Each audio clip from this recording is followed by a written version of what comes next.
When it comes to the Skyrim Civil War, there are some very strong opinions on both sides of the spectrum. We see characters being put to death in solitude for helping Ulfric escape, and we also see the city of Whiterun's biggest clans hating each other because of the difference in opinions. So in this video I want to talk about which Civil War faction is better, the Stormcloaks or the Imperials. And before we jump in, if you like this content, please hit the like button and leave a comment with your thoughts, since it really helps the channel out a ton and I love reading your comments. Thank you, and let's jump right in. But before I start analyzing both sides, I'm first going to talk about my own experience in my first playthrough. The Stormcloaks were the side I had originally picked back when I played the game for the first time. I think the game really pushes the player towards initially siding with them. In the start of the game at Helgen, you're put to death by the Imperials, who showed you no mercy, even though you weren't part of the Stormcloak Rebellion. Hadvar clearly says we aren't on the list, and Legged Ricka just brushes us off and tells us to join the others. Now, I don't know about you guys, but when I heard that, it made me instantly dislike the Imperials. And now for context, I had never played an Elder Scrolls game before this, so I didn't know any existing lore or anything else about what was happening in the universe. So to me, I hear these people just put me to death with some random traitor guy. So when presented with the decision to join Hadvar or Ralof, I chose Ralof. I figured that Hadvar, although he seemed to be more understanding than the other Imperials, he was still willing to follow orders and put me to death, whereas Ralof seemed to want to help me. This led to me having a dislike towards the Imperial faction. Now fast forward to joining the Stormcloaks, I still didn't know much about Ulfric, but I knew that he wanted Skyrim's independence, and to me, that sounded like a good choice. The little bit I knew about this universe, I was certain of one thing. The Imperials surrendered to this white gold concordant thing, and now the people of Skyrim can't worship this Talos guy freely. So this was even more fuel for me to join the Stormcloaks. And as I fought alongside them, I began to see more and more of Ulfric. And by the end of the questline, I felt like I made the right choice. But at the same time, I didn't think Ulfric should have been the High King. At this point, I've played through the game many times, and I feel like I have a lot better understanding of the lore and the events that go on within the world of Skyrim. And now I find myself siding with the Imperials on most playthroughs. And even though they almost put you to death at the start of the game, I find their cause to be much more convincing than the Stormcloaks. The Imperials were once a strong military force, but they had to surrender to the Thalmor because they got too weak. But I don't think the Imperials are happy about being under the Thalmor, and I get the impression that they really only signed this agreement to buy themselves time to regroup and fight again later. I really don't see anyone in Skyrim being supportive of the Thalmor either. Obviously we know the Stormcloak supporters hate the Thalmor, but the Imperial supporters also seem to not like them. Even Legged Ricka, who's a high-ranking soldier in the Imperial army in Skyrim, fought alongside Ulfric and Galmar against the Thalmor, and yet she stayed in the Empire. Why would she do that? Why would someone who fought the Thalmor stay with the Imperials after they surrendered to them? And I think this comes down to a difference in outlook of the two factions. The Stormcloaks are a very proud group. They believe Skyrim is for the Nords and have a hatred for those who are elves. As a Nord, it's great to have this organization fighting tooth and nail to represent you, but do they really represent the Nord values in Skyrim? I mean, look at Windhelm versus Solitude.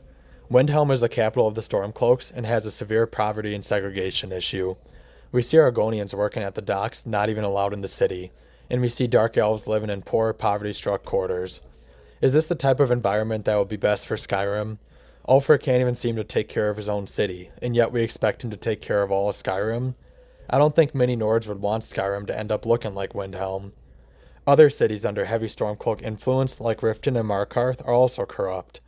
I mean, Riften has a Thieves Guild, and Maven Blackbriar practically running it, even if the Jarl doesn't technically align with the Stormcloaks. And the same situation is going on in Markarth. The Jarl sides with the Imperials, but the Silverbloods practically control the city, and they also become Jarl once the Stormcloaks win, just like Maven Blackbriar. Both of these cities, in my opinion, are not places I would want to live. In fact, when I'm playing the game, I like to live in Whiterun, Solitude, and Falkreath the most. Whiterun and Solitude both appear far safer than Windhelm and Riften and Markarth. Sure, Whiterun has the clan issues, but overall the city seems pretty safe and welcoming. And Solitude is the head of the Imperials and definitely feels pretty safe and welcoming. So in terms of looking at the cities under leadership of Imperials and Stormcloaks, I feel like the holds with more Imperials are more inviting and better ran than the Stormcloak holds.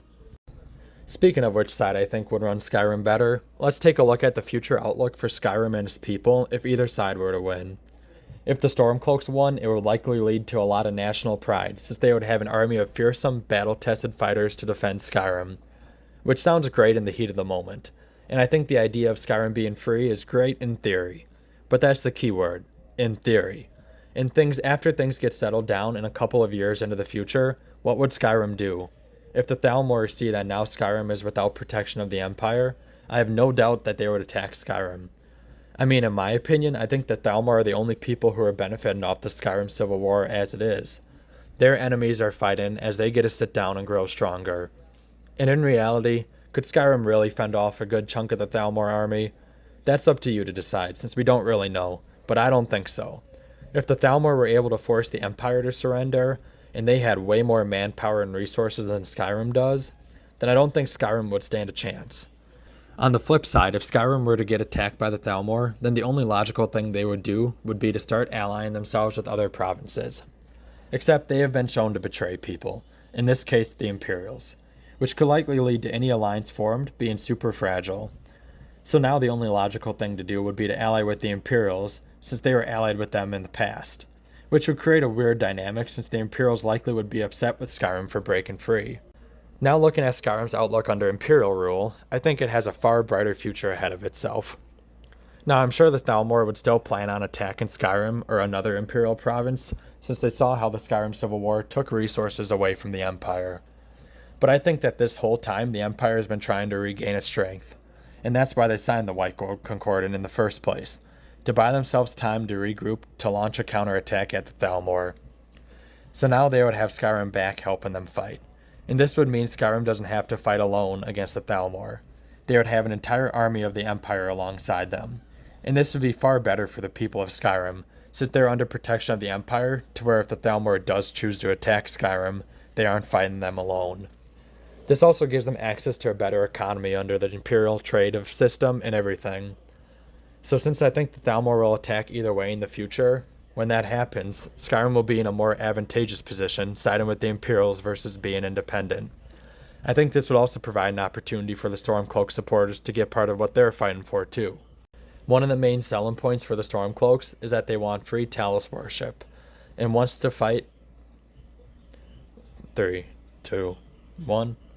And once the fight between Imperial and Thalmor breaks out again, then the Nords will only have the chance 2, 1. And once the fight between Imperial and Thalmor breaks out again, then the Nords will have a chance to against 2, 1. And once the fight against Imperial and Thalmor breaks out again, then the Nords will have a chance to fight the Thalmor and fight for free Talos worship. So overall, I think this provides a much better future outlook for Skyrim, given the assumption of the impending war looming ahead for them. But now let's roll back the clock to the start of the Civil War. The Stormcloaks are the ones who decided they would plunge Skyrim into chaos and start a rebellion, which in my opinion hurt both the Imperials and the Stormcloaks' future equally. Obviously it hurt the Imperials' ability to rebuild, since now instead of them withholding and saving all their resources for a future war, it now has to burn manpower and resources in Skyrim while simultaneously trying to rebuild for a future war with the Thalmor. So if the Stormcloak rebellion were to lose, they would have harmed Skyrim, for their own country they're fighting for, since they weakened the Imperials. And if the Stormcloak rebellion were to win, it's not like it would be much better. They would likely be weak since they just finished a war with the Imperials. This would leave them super vulnerable to an attack from the Thalmor. The Thalmor could now attack Skyrim without fear, since Skyrim would no longer be considered an Imperial province, meaning they would likely be fair game and not violate the Concordant. Not to mention Ulfric would now be in charge of running Skyrim, and he hardly ran Windhelm well, as evidenced by the severe poverty that we see. Is this really the person you think could help bring Skyrim back to glory? When Skyrim is most vulnerable and needing to rebuild its army and economy, now that they're fully independent, do you really think a man who can't even solve his own holds issues fixes all this? Just some food for thought to consider.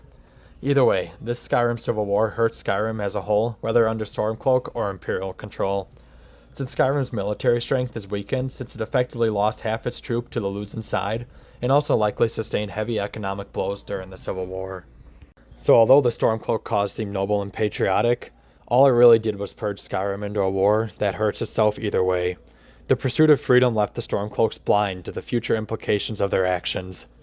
Now I'm not saying the Imperials are perfect, but I think they seem to be more aware of the future and more thoughtful with what they do, and not be so impulsive. I also think given the high regard of Talos in Nord tradition, it would mean that Skyrim would stay in the Empire. Tiber Septim founded the Empire, and to go against the Empire would not be honor in Talos. Now yes, I understand the Empire agreed to outlaw the worship of Talos by signing the White Gold Concordat, but I think intention matters here. The Empire didn't willingly ban the worship of Talos. The Thalmor did.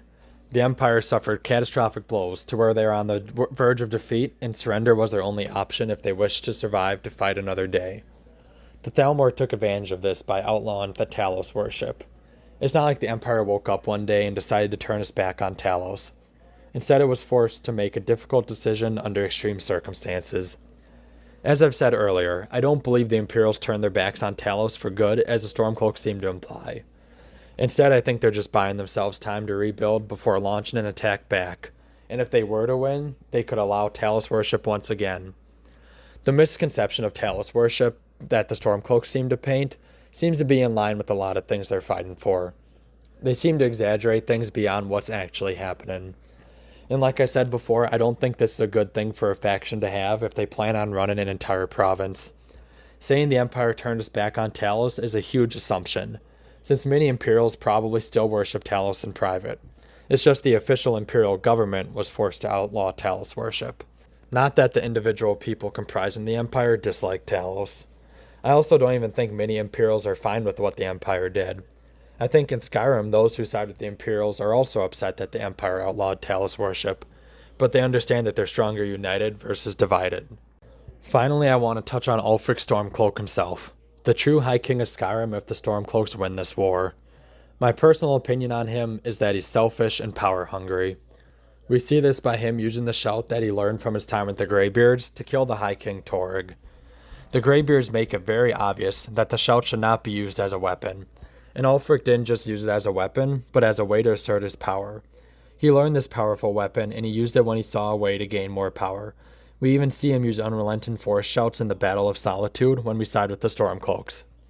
Again, this goes to show that he's willing to use whatever it takes to help him get more power. He acquired this dangerous power instead of him reserving it for only dire circumstances. He uses it often as a weapon intended to inflict harm on those he wants to steal power from. I also think his attitude is just flat out unfit for a leader of Skyrim. He sees that his citizens in Windhelm are struggling, yet he does nothing about it.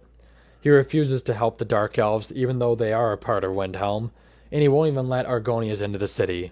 I mean, this guy has a serious ego and goes on a massive power trip to the point he creates an entire rebellion for the sole reason that he wants to be High King, and he blames Nord tradition as the reason to justify why he should be.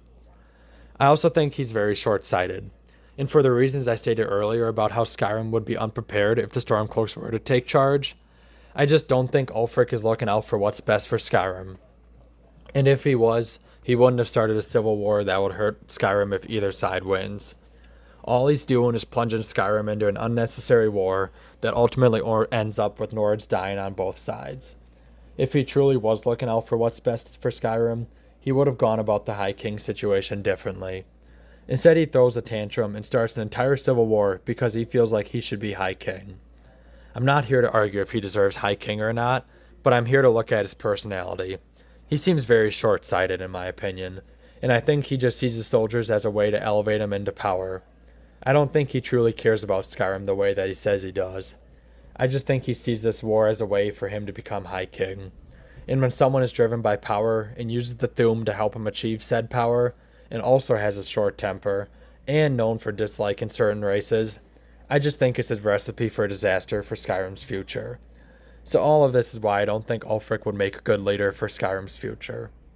So I hope you guys enjoyed this video, and I hope it got you thinking about the Civil War a little more in depth. There's more I could unpack here, but this video is getting kind of long, so I want to wrap it up here. In future videos I could look into specific aspects more, but let me know down below who you think is better, the Imperials or the Stormcloaks.